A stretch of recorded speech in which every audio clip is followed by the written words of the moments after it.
I'm with the do.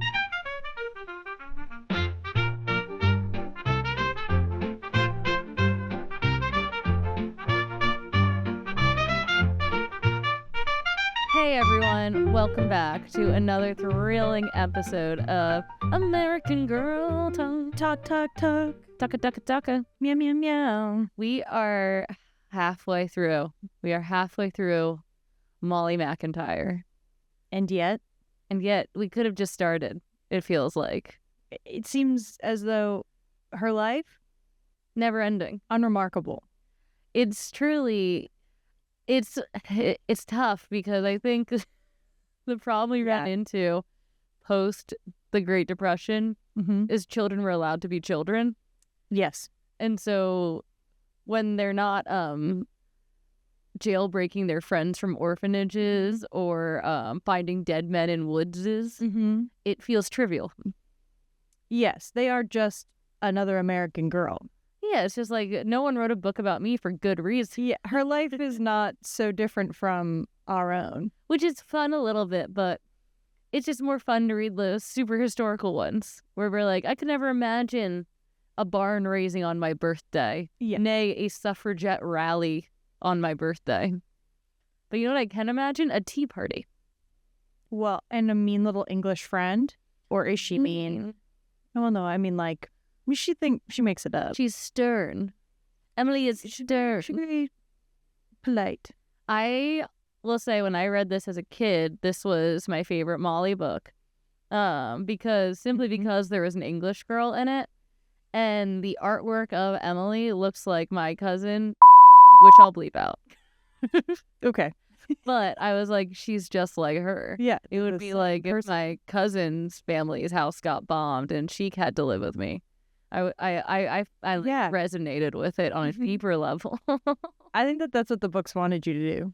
Yeah, and so I did like this one. I did want to call out first off, like, thanks for listening, guys. Like, subscribe, share, comment. None of you are commenting. Comment. Yeah. Are you listening? They're listening to the first 3 minutes. So you're listening to this. Stick around for the 5th minute. Mama, can you hear me? Test it out. You're not even getting to us talking about the book. I know. We almost never get right into it. No, it takes us approximately 7 minutes So by my calculation. then at least stop listening to the first 5 and Yeah. jump in at like 6.5. We have little chapter notes, so you can be like, you know what chapter I hate? Chapter 1. You know what chapter I love? Chapter 3. If you hated chapter 1 of Samantha Saves the Day, you're shit out of luck because it's the entire book. Yeah, unfortunately. But you can kind of tell based off the vibe. Skip around, then restart and stick around. Tell us what your favorite chapter of every episode we've released so far is. But one thing I did want to talk about just a little bit was I think Valerie Tripp, the author of the Molly books, is in a war with the Pleasant Company during the Molly books because so far these two don't really fit with the theme. So sorry, these two meaning the one we just read, the Molly's no, which one did we feel like was ham-fisted into the theme? Molly's Surprise was fine. It was Christmas. I guess I just feel like, yeah, I guess it's saves the day. She didn't really save the day. No, we'll get into And she didn't learn a lesson. No, that's the thing. She didn't learn a lesson. Sorry, yes, I'm switching them around in my head. Yes. She didn't learn a lesson. She doesn't save the day. She doesn't save the day. And her birthday barely happens in this book. I would argue it is like a footnote. Yeah. In this novel. And then I kind of was thinking back and I was about to amend the statement that this is not her birthday book because her birthday barely happens in it. Because in Kirsten's book, her birthday happens, but then the whole last chapter is Kirsten's birthday. That's where Right. Papa swings her around non-threateningly. Yes, exactly. So I feel like this was like I think they wanted to tell the story. I think Valerie wanted to tell the story of like the English kids being displaced. And there was no better time to tell it than right now. Yeah. Because it just doesn't feel like that's the whole point of this book. It should be like Molly's new friend. Why don't we have a new friend book? Yes. Okay, weirdly, maybe I didn't highlight it pink. I thought that I wrote a note in here. But I when I read your note was like, I agree that I don't understand at a certain point why we didn't just maybe stick to the seasonal switches. Like, this is the spring story. This is the summer story. This is the winter story. And then you could still have like the meat book, and that one can happen whenever the hell you want. Yeah. And then 4 seasons of book, and then maybe like the changing or whatever. Yeah, it felt a little bit like it felt a little bit with Molly like they were told like I think we were talking about with the surprise book in the sense that not that it wasn't a Christmas story, but that she was supposed to. Guys, people always look into the studio when we're like recording, and it completely throws us off. They like sneak little peeks. It does feel like there should be like a little like privacy curtain. Yeah, because it's like you're on a tangent just like I was, and then a little face like peeks from the. Yeah, it's kind of scary. It's kind of like reverse haunted house. It makes my heart drop. Yeah, I'm always paranoid that they're gonna like kick us out. Yeah, and be like, so sorry, you guys are bad. Not you today. Anyway, what was I saying? Oh, I was saying that we were talking about with the Christmas book, how it was a Christmas book. But it felt like some of the characteristics of like Molly wanting a doll and Molly wearing a cute little Christmas dress weren't necessarily in Molly's character, and it felt like it was just part of the cookie cutter format they want you to do. And I wanted to jump off that and say for Happy Birthday, Molly, it felt like you have to write a happy birthday book now, and that's what you're gonna write. Yes. And so she's like, but I want to tell the story of an English girl who comes to stay. I guess it could happen in the same month as his birthday, you know? And also, just I'm not super American if you haven't noticed from the podcast so far, but Molly's companion friend that you can buy as an additional doll is Emily, who is not an American girl. No. Did you like the scary photo I pasted into the outline of them? Yeah, why is Emily's hair so flat? Well, this one has her hair in a net. No, but I don't think going to sell it for $700. Well, this is not right now, right? This is. Oh no! This is. I'm sorry. Yeah, this is eBay now. Yeah. Guys, her hair actually does look that horrifically flat. If you want to contribute to us buying the Emily doll for $700, well, we get both of them and their books. Oh, that's $350 each. That's a steal. Easy peasy. And then we each get one, so it's kind of. Well, one of us gets Molly. That's okay. I like that she doesn't wear glasses, so I would take Molly in this instance. I feel like I could really turn her around. Glamorize. She's all that, Molly. Yeah, I would take her little braids out, and then I'd give her like a little chop. Really chop a little lob. Yeah, and then I'd take her to the American Girl doctor. And be like, fix it. I feel like I don't know how this happened. This was a terrible. Bring her hair back. Can it grow back? I would give her a berries and cream bowl cut, which her doll already has the base bangs for. That'd be so bad. That should have been a plot in a book that Molly gets a horrifically bad haircut. I agree. I think that'd be good. It would have humbled her. Also, notably to your point about her not being an American girl, in this image of the eBay listing, she has a book called Brave Emily. Mm-hmm. And it does appear that Linda and Susan and Molly are all behind her in it. Yeah. But 2 other American girls. Crucially, she just never matters again. Really, not at all. Like, even less than Nellie sometimes. Yeah, not like, oh, here, like, I'll spare a fleeting thought for my, like, friend for the moment. She just never cares again. I know. Even Kirsten sometimes remembered Marta and Singing Bird. Yearningly. Can you buy Marta or Singing Bird? Probably not Marta. Oh, I think you can buy Marta. That's insane. Hang on. Does she have, like, a sick bed? Does she come with a child coffin? And look, adult. Oh, you can buy Mom. Yes. Show me. Turn in her. From the Best Friend collection. That's fucked up. Caroline, you and I, this is, first of all, this is an Elsa braid. And also, this is us. We need to get. This is just what we look like. me and my BFF. No! Okay. Well, this has to be a joke. Okay, for people listening, I just turned around a Reddit page to Caroline, and it's the Marta meat doll, and the box is shaped like a coffin. Hang on. Yes. For you on YouTube. Yeah, can you see it? Here it is. Yes. That no is a genuine reaction. Yeah. That can't. Is it bad that I kind of want her, though? We'll post it on the socials, guys. Oh, Caroline, it gets worse. Marta's linen burial gown? This has to be a joke. This one for sure is a joke, but I'm pretty sure the doll is real. What if we both got matching Marta's linen burial gowns? Yeah, I kind of fuck with that. Barbarella's wouldn't see us coming. I don't think they'd let us in. I think they'd go, that's cursed. And then they would throw us out on the street. In our braids. Yeah, especially if our hair was up in the spooky little braids.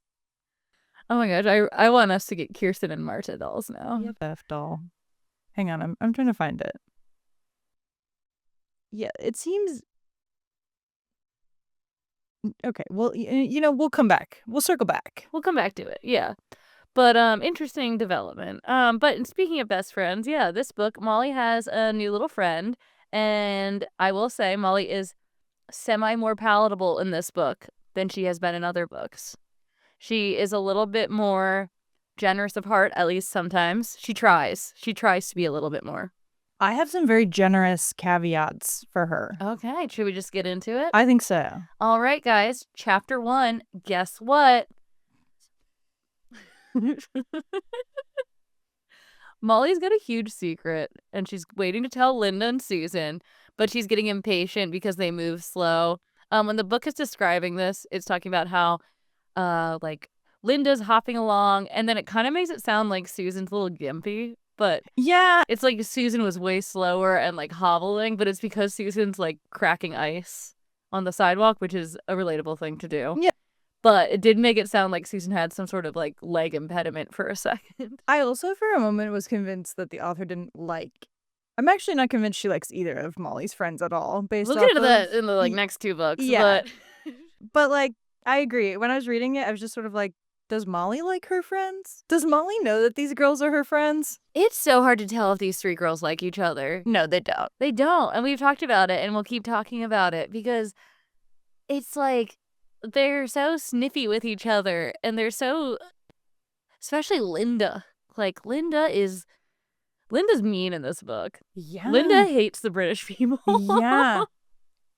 Linda talks a little crazy. You just know where politically Linda's ending up in her adulthood. Oh, yeah.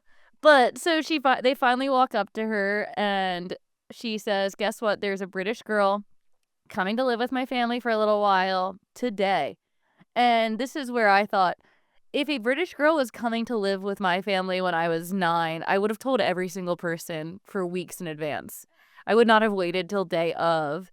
And she had to have at least known, I assume, a week in preparation. Because this isn't like a family friend of theirs. This is like, basically the story is that some British girl who has to leave London is coming to stay with her aunt who lives in Jefferson, the city they live in Illinois. But her aunt has like debilitating hospitalized pneumonia. So the McIntires are taking care of her till then. And this just led to a lot of questions of how the McIntires got involved. Who, if her aunt is okay, what's going on? When did they find out about this? How were they the family chosen? I know, you wrote it and I was thinking it. Does mom really need another kid around? When they said that, I think in my head, even though I read that like she's not like a cousin or anything, it seemed bizarre to me that they're the family that gets chosen. Surely a family with 2 kids.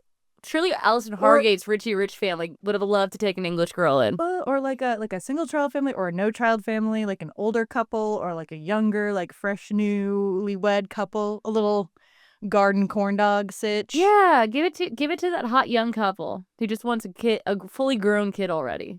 Yeah, There's plenty of them. She's not like sticking around. Mom is like rationing. Yeah, mom is, and we saw mom push to the brink for Christmas. Yeah. And she's like, you know what I need? Another kid at the most annoying age. Well, I feel like her husband sent her an erotic letter in that Christmas package, so she's good now. You think so? Probably. Think dad. I'm just always coming up with deranged side thoughts about everything that's happening in these books. I can't wait to hear them in our next yapping episode. Oh. They're gonna come. I'll be cooking. You just wait. And you said that who said a real English girl for your birthday? Oh, hang on. I have to confirm who it was. I just wrote it down. I think it's Susan. I think it is Susan. But when she said that, I was like, hey, we can't say that.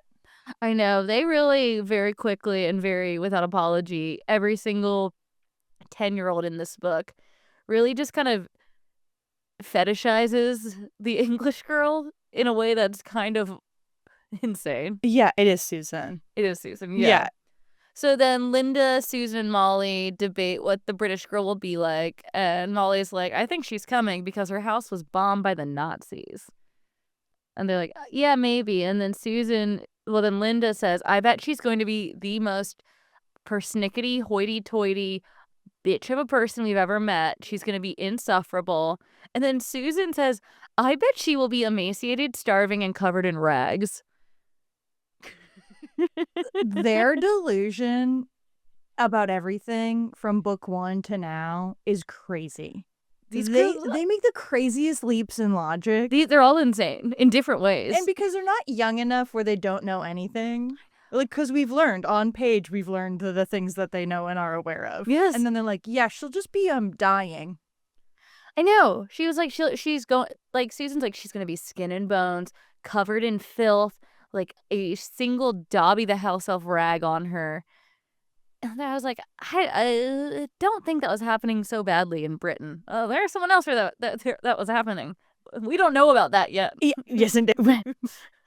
Crazy thing, we never quite address it anywhere. No, we'll get to it, but we get a little message about something horrible to happen, but not for children. Yeah. So it's like in a subtle way for kids. They're like, by the way, something really bad happened. You'll learn about it. The Nazis did something really bad. But anyway, just a little. Anyway, it's tough, guys. I did say, as we were just mentioning, which of these 3 friends is going to inevitably abandon the other 2 when they reach middle school, and my money is on Linda. She seems the most, like, fed up constantly with the other 2. Okay, that's my answer in this book. I would agree with you. I have a different answer at the end. I'll just reveal it now. Yeah. I just think that what'll happen is Molly never gets held accountable for any of her bad behaviors ever as a friend. So they're going to go to middle school, and I think it's going to be that thing where you think you're all going to sit near each other in class on that first day. And Linda, and Susan. I just think it's over. I think that they'll have like a little rendezvous over the summer and be like, Molly's like over. Right? Or they'll ask to be in the other class. Yeah, or like move around, or they'll be like placed differently. Molly be like, we'll still be friends, right? That's Molly learned a lesson in middle school. Molly's middle school lesson. Yeah. It's tough to suck. Because I feel like you get hints of it even in like the Saves the Day book where they're both like, well, we want to do the other thing. And she's like, no, you guys don't. See, I think what's going to happen is I think that Linda is going to become one of those girls who is all of a sudden like, you guys are still playing with dolls. Like, that's so embarrassing. Yeah. And then she's going to become friends with Allison Hargate because they have a powerful dynamic as a super blonde girl and a super raven-haired girl. And so I think she's going to abandon them, and Molly and Susan are going to kind of be like little losers still playing their games. I do think Susan is more bullyable. Susan is the one who will not go off alone. It's either Molly or Linda is going to take Susan along there with her. Yeah, I feel like Linda, when she forms the power, just the hut, and then they'll form the power trinity. Yeah. Once they bully Susan into being their friend. No, there's no way. Susan is weak. Yeah, unfortunately. And I guess I was going to say this in a later book, but I thought about it now, so I'll say it now. But I think they're trying to go for like a Bess and Joe energy with Susan and Linda a little bit. Yeah. Because Susan is constantly like Bessing it, where she's like, I'm hungry, I'm tired, I'm scared. And then Linda's a little bit more like, icky, I don't want to watch the movie with the kissing. Like, I'm kind of rough and tumble gal. Like, I'm kind of like, I'm heavily, I'm very butch coded without being butch. Proper parentheses. I thought it was so cool that Joe's name was Joe. Yeah, oh my God. Also, I've told you this it's George. before, It's George. It is George. Yeah, Bess and George. Yeah. You're welcome, guys. We came to it before you screamed at the podcast because before you guys commented. Nothing's because you all comment all the time. Yeah, you're very active. But nothing's worse than when you're listening to a podcast and people get something wrong, and you're just screaming like, "No, it's George." It is the only time I feel like the way trolls on the internet must feel when they want to write something nasty to a woman. It is the only time I feel that way. Like when I watch a TikTok and somebody's talking about something that I really like, and I know they're wrong. It's tough. And I know they're wrong, and I want to be like, But we know it's George. Bess and George. Yeah. We know because we played the Nancy Drew video games. Yeah. Well, and I know I've told you this before, but I thought that they were gay when I was younger, and then I learned much later that they were cousins when I finally read more of the books. Which is a fun reversal of what we talked about a week ago with Sailor Moon, where in the Japanese comic of Sailor Moon, Sailor Neptune and Sailor Uranus are lovers, but for American television, they were like, these guys, they're cousins. And I remember being like, those are the closest cousins I've ever seen in my entire life. I loved it. It was real suspicious. I was like, wow, they love each other. They love each other. I'm like, they are bereft for each other. Capital L, love each other. It was good. I wish I had a cousin I got along with. I was like, I wish I had a At cousin all. like that. I wish I had a cousin who would hold me like So that. just say it's a little odd, when you read. There's always a slightly lesbian-coded girl in fictional literature. Yeah, well, there's gotta be. She's just a tomboy, though. She's just a tomboy. I mean, look at Linda's raincoat. It's like cobalt gray. Yeah. It's a choice. Yeah. She's always wearing little pants. Yeah. Linda's going to be on the field hockey team. Oh, or like rugby. Girl rugby. I guess it wasn't around yet, probably. Not. But she can do Field anything now. It's the hockey? war effort. That's so true.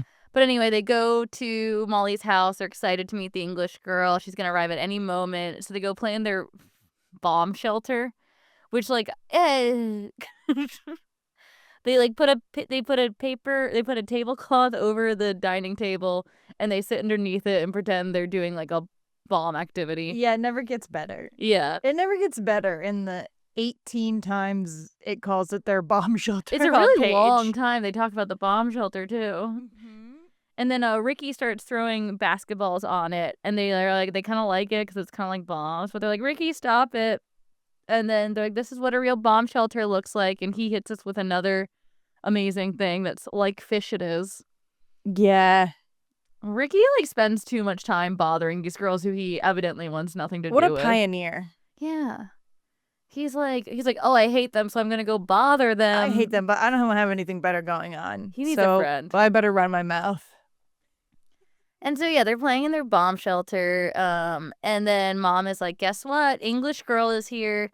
And everyone runs out to meet her. And then they're immediately like, ugh, Bummer City. She's so skinny and uninteresting to look at. And I mean, she does look like a bummer in her art. she's sad. She's sad. She's not supposed to be in Illinois. She's supposed to be in London. I'd be sad if I was in London and I had to go to Jefferson, Illinois. I was hanging out with a girl who's dressed like a cowpoke Yeah. I'd in be her like, little checkered shirt. where am I? And then, to Molly's credit, I did say that basically they introduce themselves and Susan curtsies because she's a loser. And then Linda and Molly laugh at Susan because they know their friend's a loser. But Molly notices that Emily goes like pink in the face, and Molly kind of has the wherewithal to be like, oh, we should stop. I think she thinks we're making fun of her, which is new for Molly to have that sort of self-awareness. I did clock that. And then she's being really quiet. And so then Mom says, why don't you guys show her upstairs? They're walking up the steps, and Susan and Linda are walking behind Molly and Emily, and they're saying, yeah, she's not all that great. She's kind of a bummer. We don't like her that much. And I'm like, yeah, we can all hear you guys. This is the most painfully awkward thing. They, like, watch her unpack in Molly's room, and Molly's like, golly, you're pretty neat. I'm not that neat. And they're like, were all your clothes bombed? Is that why you have so few clothes here? Were they all incinerated by bombs from the Germans? It's tough. I'm not sure why Mama McIntire, maybe she just didn't have the Time, because she brain has space to too think- yeah, much. 'cause she's too many things. But I would think that the worst possible scenario when you're bringing a new little girl into your family of 800, to have two other little girls who you can't really police in the same way as your own daughter, like their reactions and everything. This is the most insane thing I'm going to say, but when you get a foster dog for the first time, it's highly recommended that you don't introduce the dog to anyone but you for the first, 3 days you have it, so they can get accustomed to you and your routine and what you're doing. And so if you have a foster child for a little bit, don't throw a party the first day. No, it's nuts.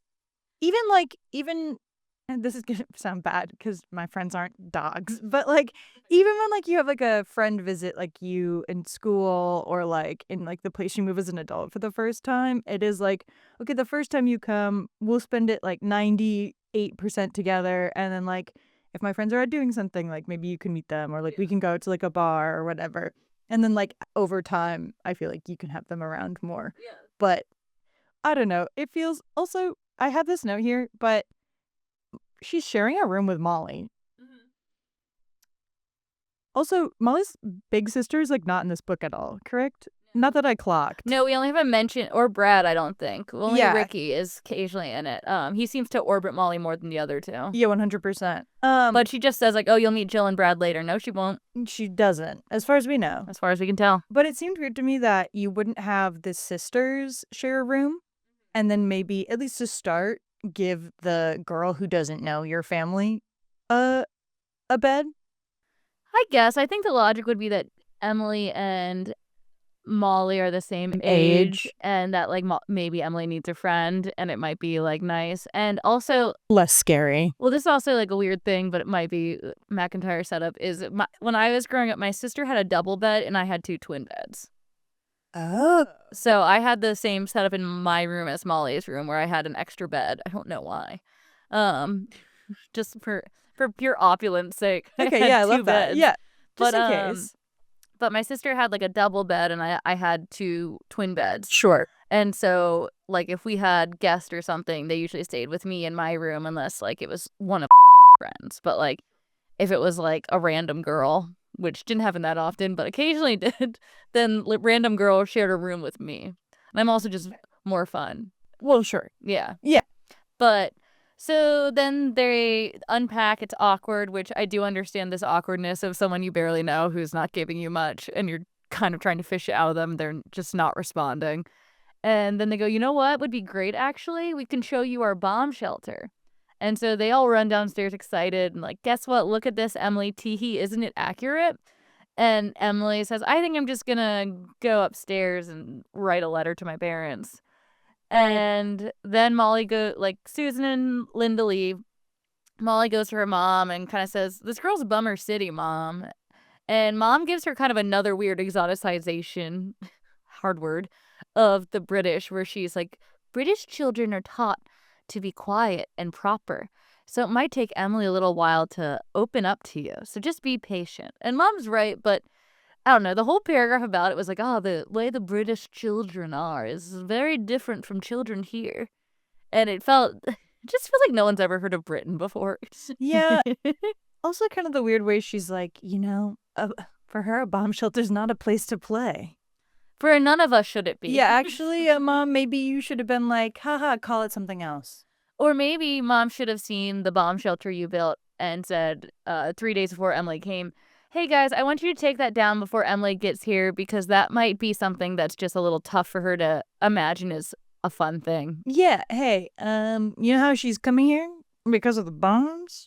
We should probably not have a fake one in our house that shows nothing's really going wrong here, you know? Yes, theme of the book. Yeah, so Molly is kind of hesitant about being friends with this Emily character, but resolved to try. And so that leads us to Chapter 2, The Blackout. So Molly is trying to be Emily's friend, but she says it's tough because Emily is polite but not friendly, which is fair. I understand what she means. She's not being rude, but she's just not giving much. And Molly keeps making lame jokes at her, and Emily is not responding properly. Like, she shows Emily her nurse doll, which she got in the last book, which is the only thread that we have that the last book happened. And Emily says, oh, that's not a nurse, that's a sister, saying the nurses don't wear that. This is what a sister would wear in the hospital. And then Molly's like, oh, geez, yay, I call her my sister. Anyway, she's basically my sister. Hee hee ha ha. And Emily just... It's funny. I liked it. I like that she doesn't stop. Like, the one doesn't knock her down. Molly's like, haha, anyway, you're like my friend that my dad sent here for me, right? And then Molly's like, you know what? Some people just don't get it. Yeah. Like, she doesn't doubt her joke. She's just like, just not the right audience. She's like, the British don't know the same English words They as have me. a different sense of humor. So, with a U in it, you know? that's right. And so then Emily starts to go to school with Molly.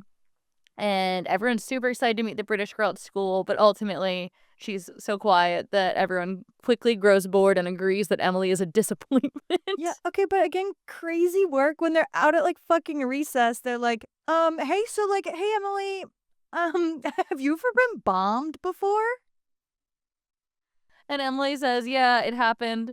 And they're like, what was it like? And she's like, I don't remember. Because obviously she doesn't want to talk about it. Susan's And then, like, yeah, how can you remember a thing like that?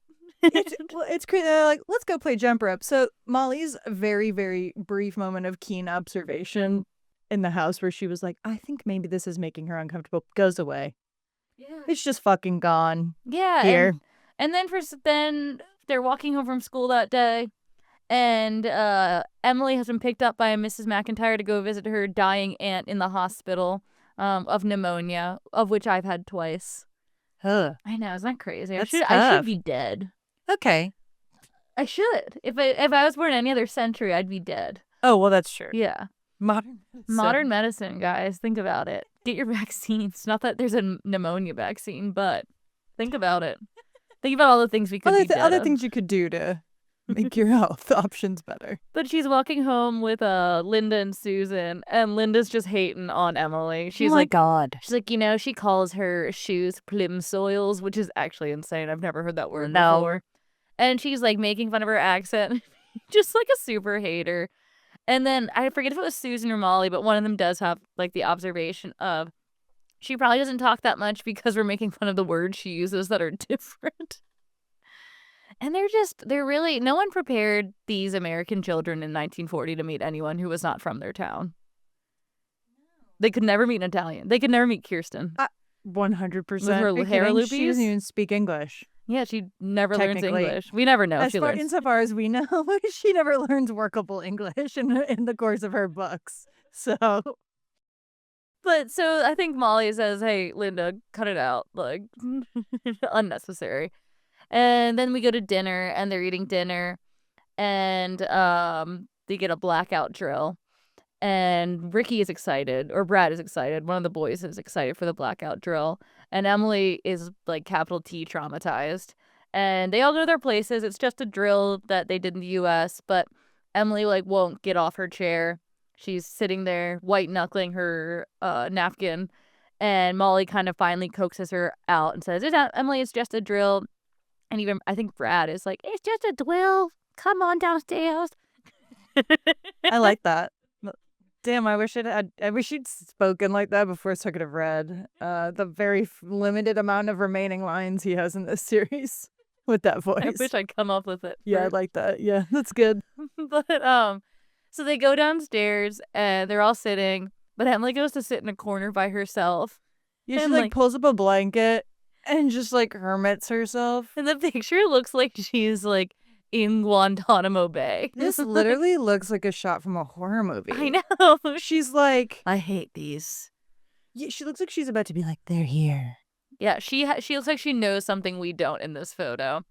But she kind of talks to Molly and says, like, this is scary to me because I've been through a lot of these where it's creepy, you hear all these noises and all of a sudden it's silent and you hear an explosion and then a house you walked by every single day of your life is completely obliterated. And she kind of explains that it was very, very scary and she feels like a coward for leaving her parents behind, which is very sad. It is sad.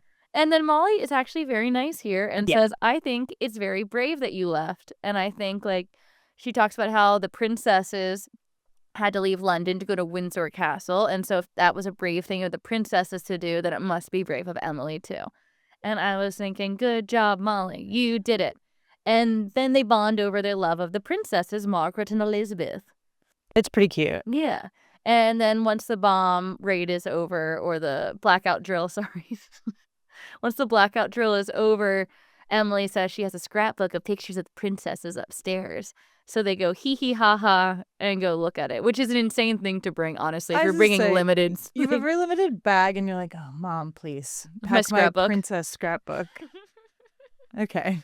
She doesn't have enough clothes, but she's got a giant princess scrapbook. I also do like that this is the beginning, though, of Emily kind of being like, you don't know anything, American, about how bad everything Emily's is. personality comes out and is a little bit Linda's not totally wrong about Emily.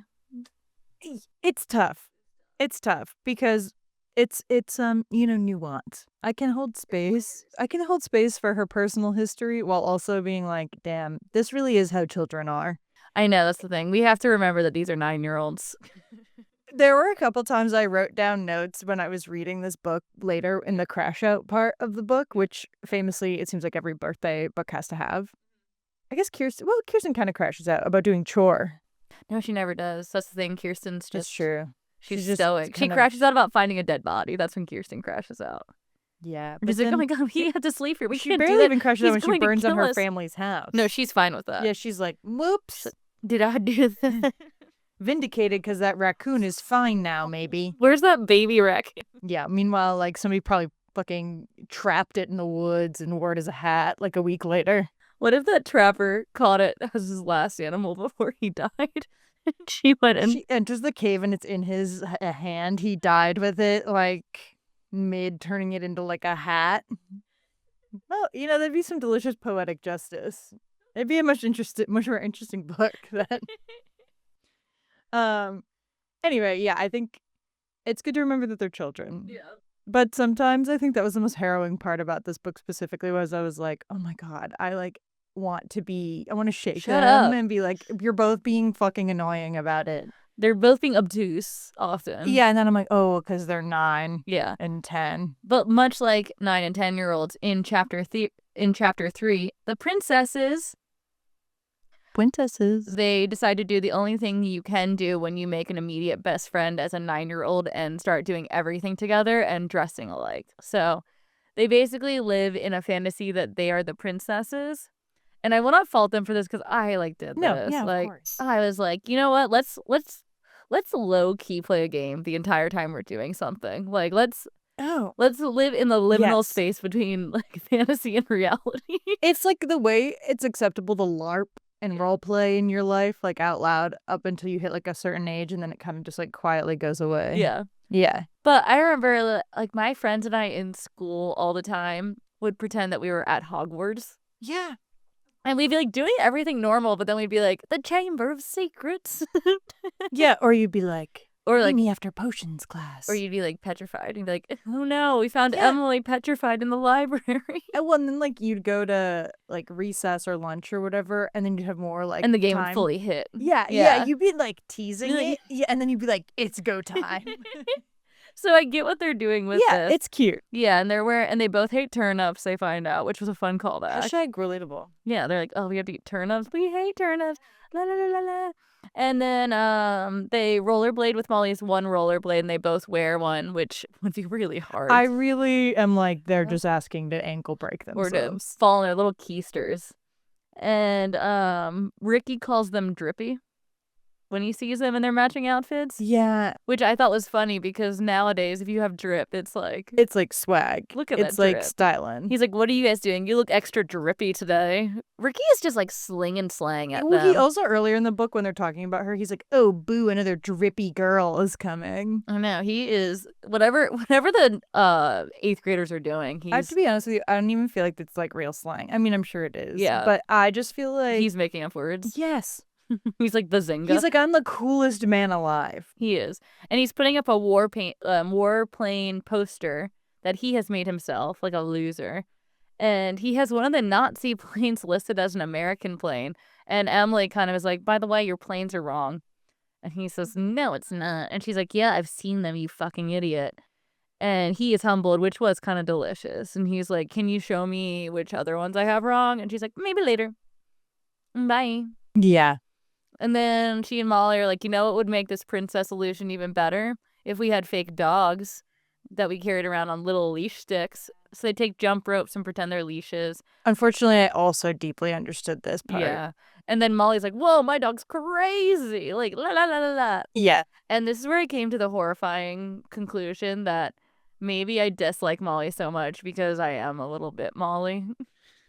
No, I get it. Because I would be like, the dog is crazy. Yeah, no, the LARPing and then I wrote a little bit about the child crash out about the birthday in the next chapter, and I was like, no, you know what? I understood it. It was hard to look in the mirror a little. Yeah. But my two would have had a similar level of crash out. We hate what we are sometimes.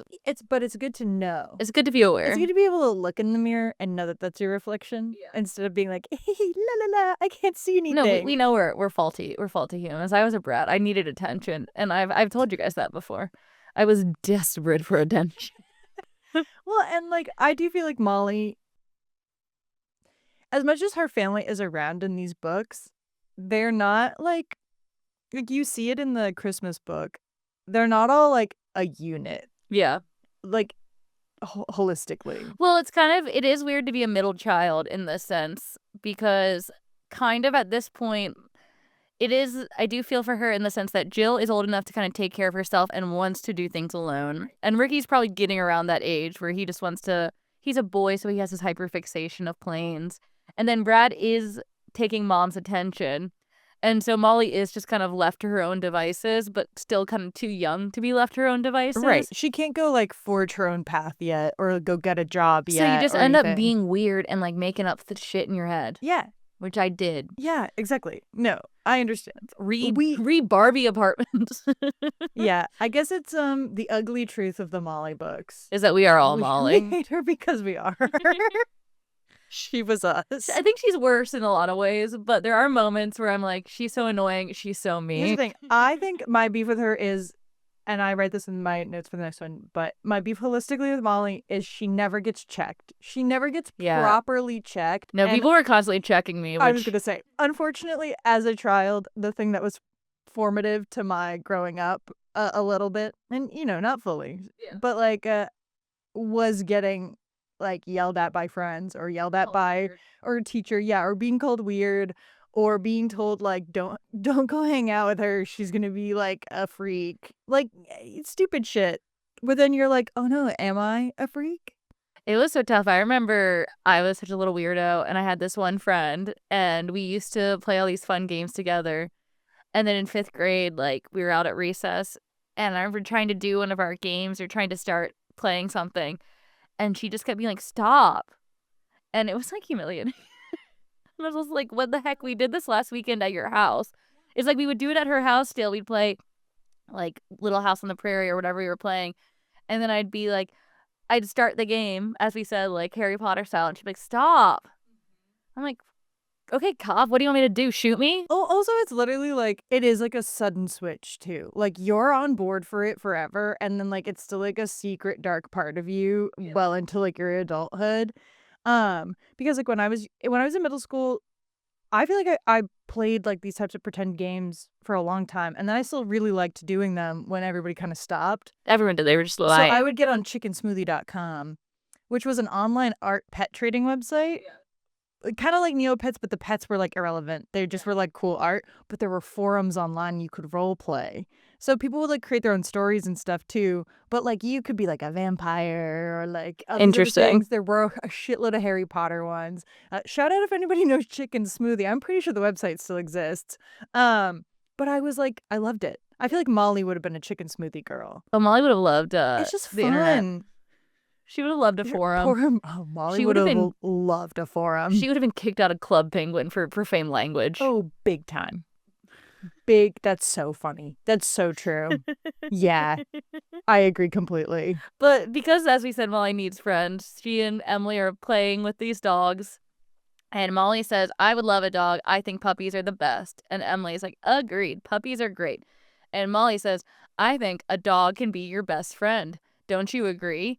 And Molly keeps looking for best friends when she has 2 best friends. So I think that's further proof. Like, she's like, this doll will be my best friend. If I had a dog, it would be my best friend. Actually, you know what? I just realized the dog never shows up again. Yes, I was already thinking about it. Yes. So stupid that dog doesn't come back. I actually think this is the worst book. This is so insane. And, but then Emily reacts weirdly to the fact that, she says something about a dog being a best friend, but she kind of like plays it off, whatever. And then they walk up to Molly's mom, and she's like, what are you 2 princesses doing? And they're like, blah, blah, blah, we're playing. And Mom says, Molly, you need to think about what you want to do for your birthday party. And Molly asks Emily what they do in England, and she says a tea party. And Molly and Emily have 2 similar names.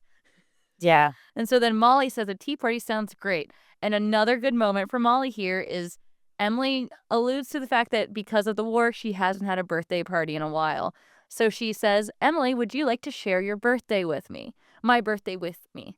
And I think that's very nice. It's very, I don't know if I would have thought to do that as a little kid.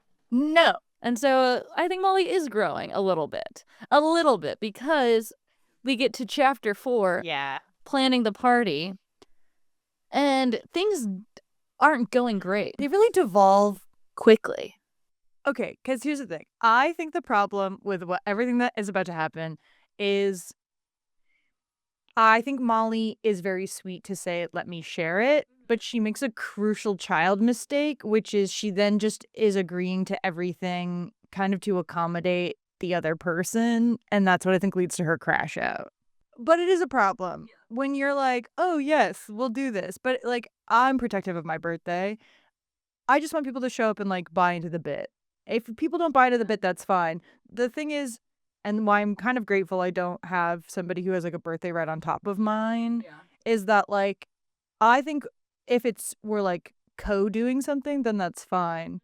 But it is one of those things where you're like, well, if it's just one person picking everything, if we say we're going to do our birthday party together, but then we pick one of us says an idea and that's the only idea, then it's not, you're going to be bitter about it. yeah, over time it just does build a resentment. And so I feel like that's what happens because they're like, well, let's do a tea party. Yeah. And like Emily can tell us how to do everything right.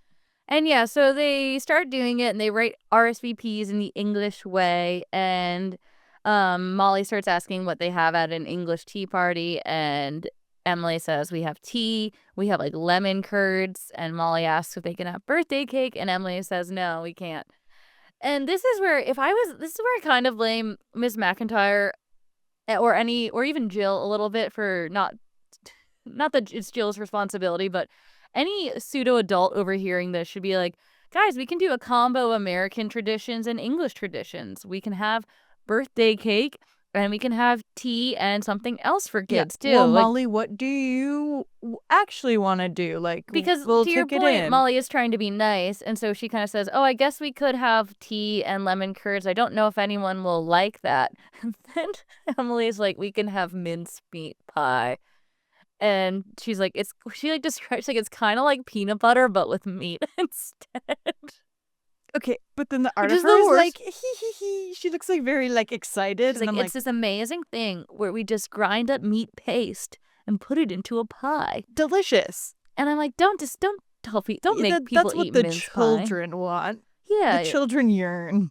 And Molly rightfully is kind of like, I don't really know about some of these traditions that we're going to be having at this party, but I'll go along with it. So they pass out the invites in class, and everyone oohs and ahs over the idea of going to a English birthday party. So Molly feels a little bit better because she feels superior to her classmates.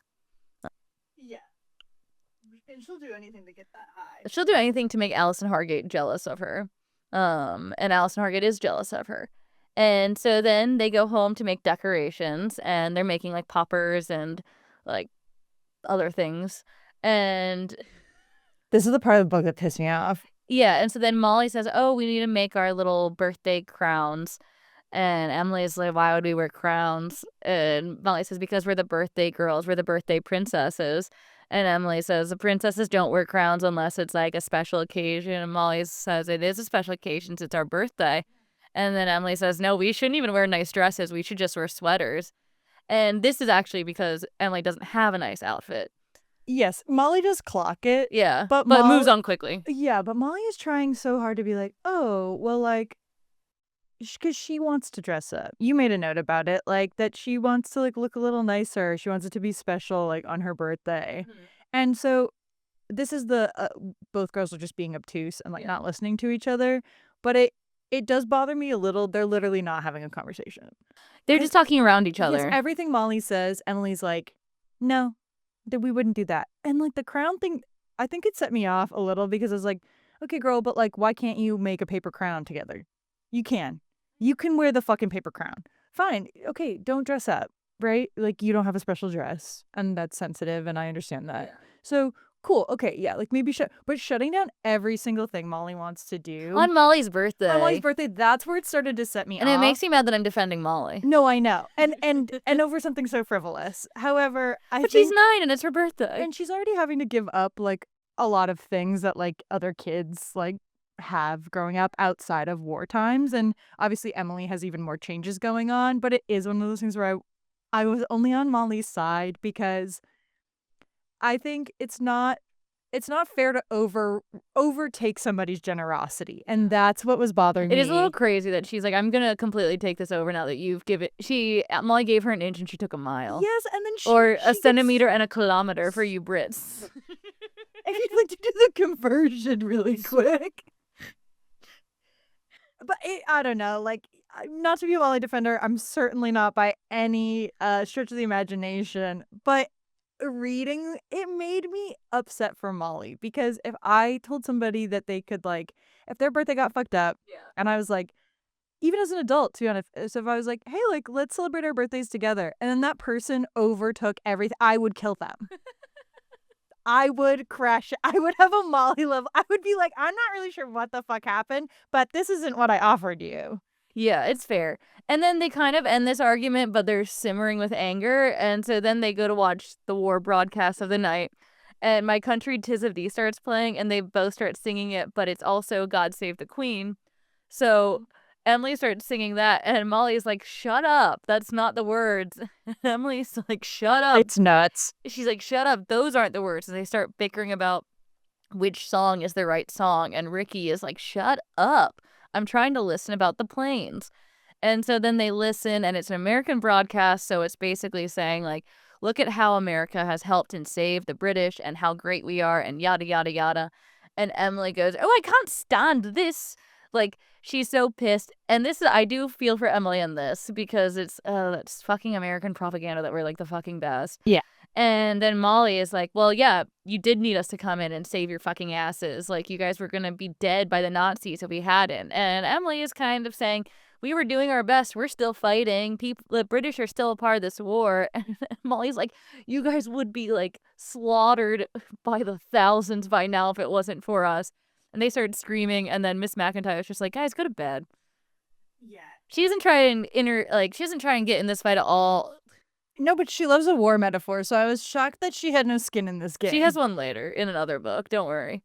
So they go upstairs stewing, and this is where Molly really crashes out. And I think Celia is better at the crash outs, so I'm gonna let you take and explain Molly's crash out.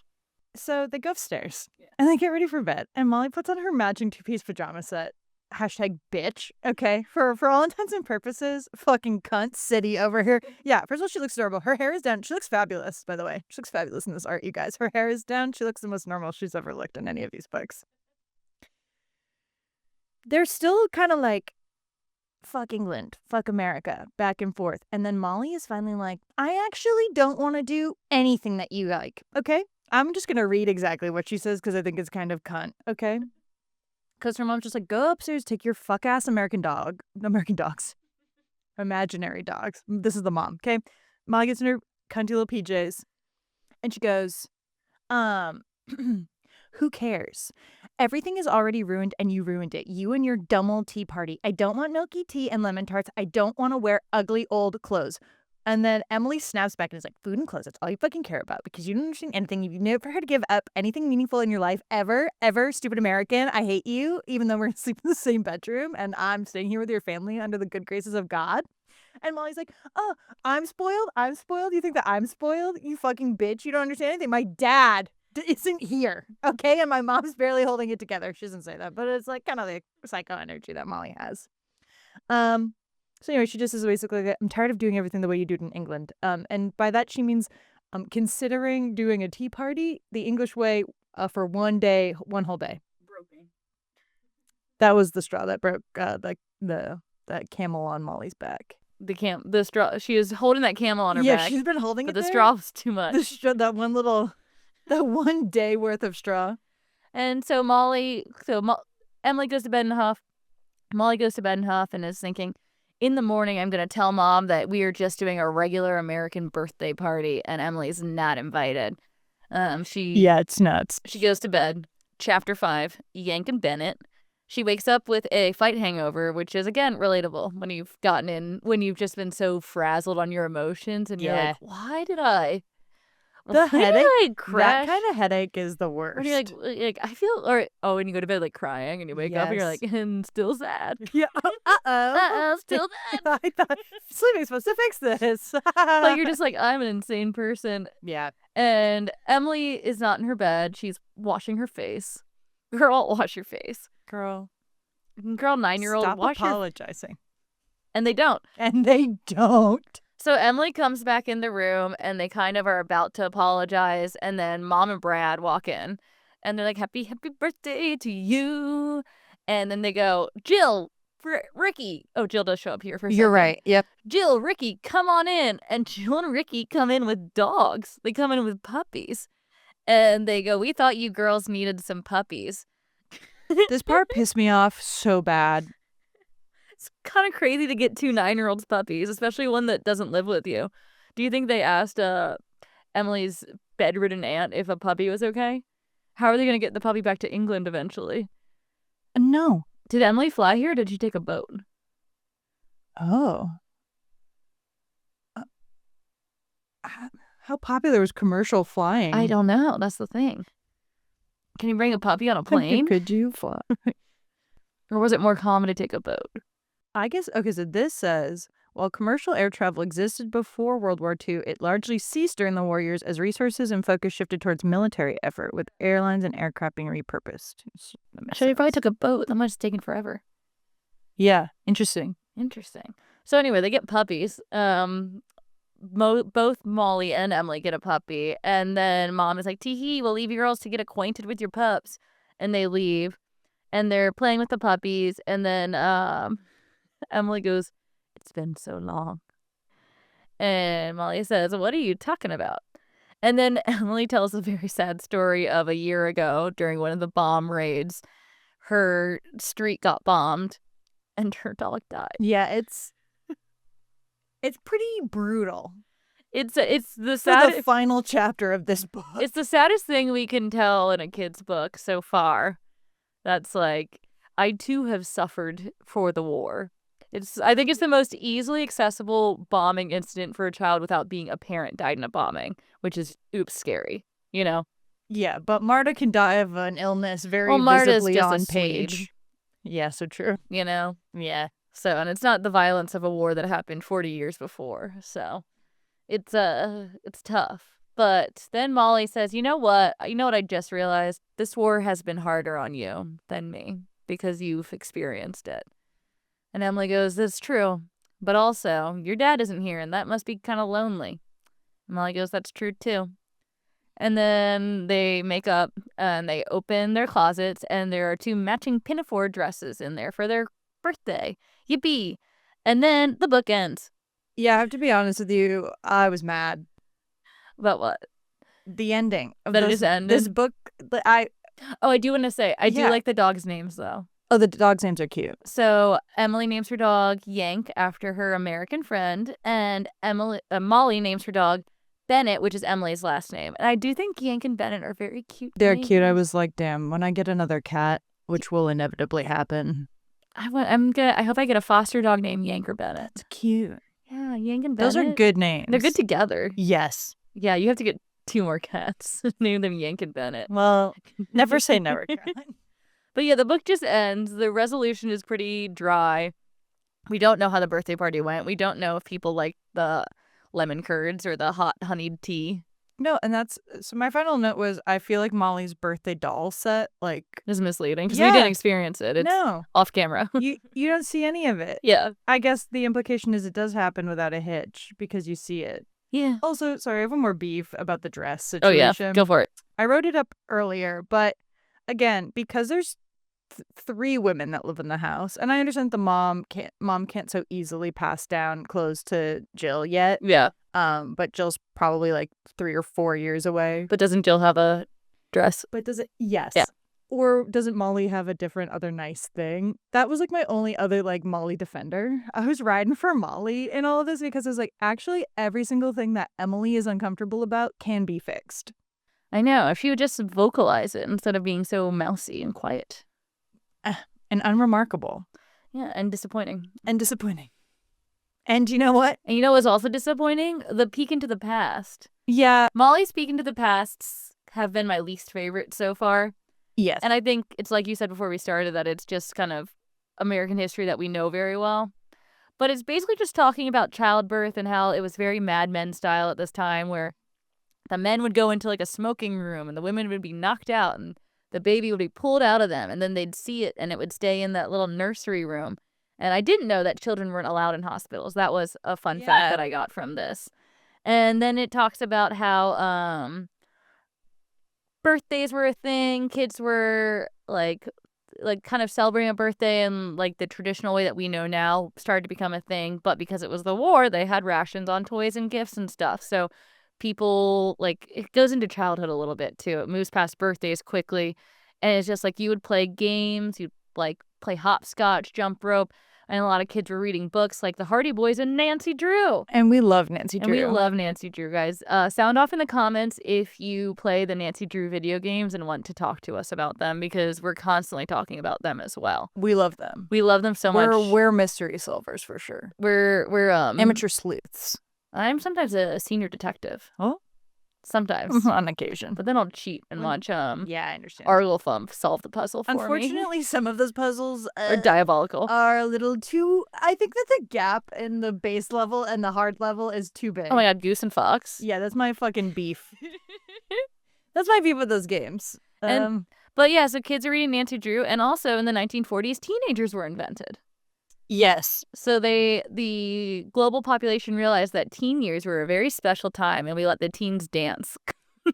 And get jobs. And get jobs. I do feel like we should bring back soda parlors and like fountains. I know, we're too old.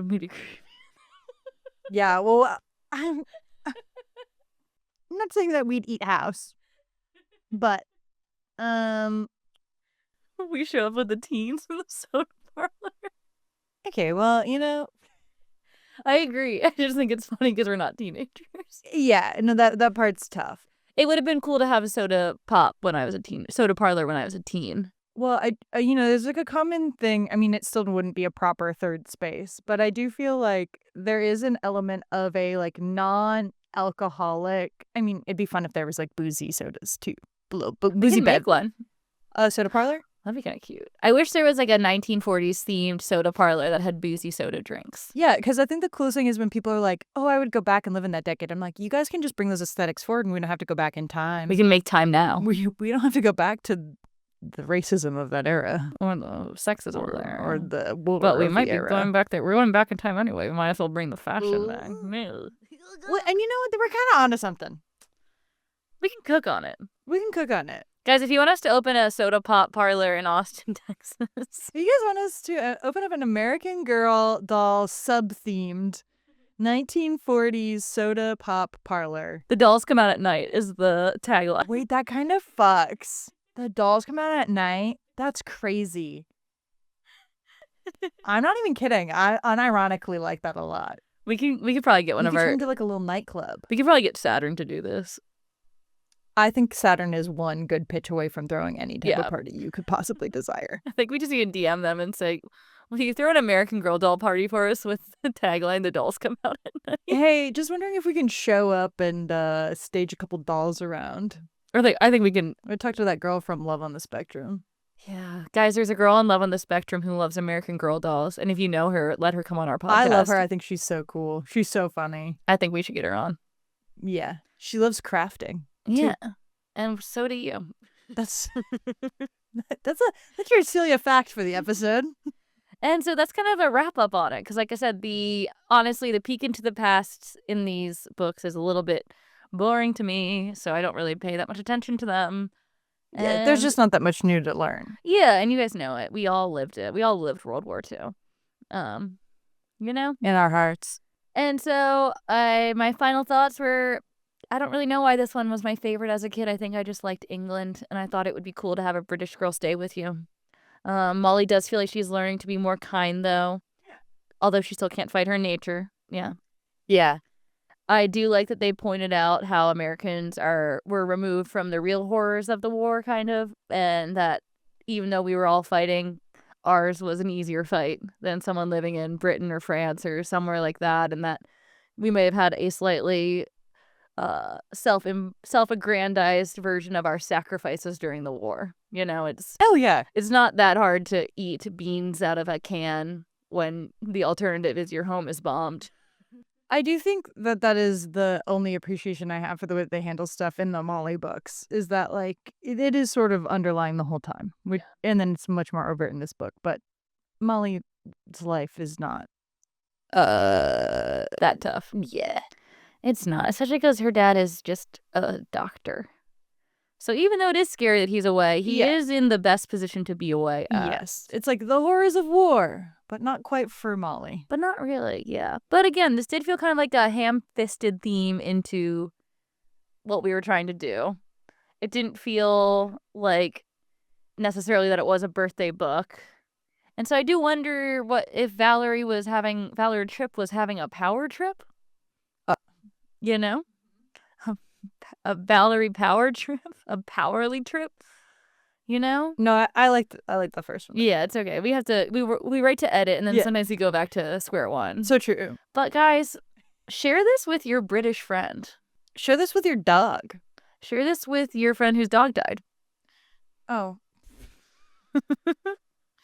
Share this with your little brother. Share this with your biggest hater friend. Share this with your middle school bestie who abandoned you. And ask them what happened. Yeah. And you know what, guys? We love doing this podcast for you.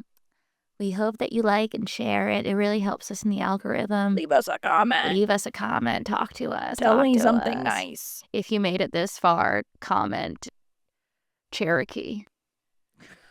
Well, and I'll delete it because I don't know why I said it. Feels bad. Put a different word. Fine.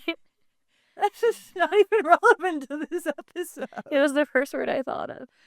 What's the word you can think of? Think quick. Oh, okay. Bomb shelter. Okay, yeah. Comment bomb shelter. Get us. And like, yeah. Sometimes I'm not clear if like YouTube is shadow banning us because we curse and talk about. Oh, for sure. You think so? Yes. Like, well, what are we supposed to say? There's like certain words I think we're not supposed to say. And then we're saying them. Yeah. Guys, if you found us, you're a real trooper. It's kind of a miracle that you did. Because I'm not going to, you better believe I'm not going to say unalive, but. No, well, why bother? Or grape. Not that it's going to happen in this book. Sometimes I am like, maybe you shouldn't be talking about it if you have to censor it so psychotically. It's dumb. Also, be an adult. Stop monetizing people's. Yeah, guys, we're not monetizing you, and that's the beauty of this. And we won't until we open our soda shop and you guys all come to visit. But until then, we'll see you next time. And goodbye. Goodbye. Papa, babe, Papa, babe. They don't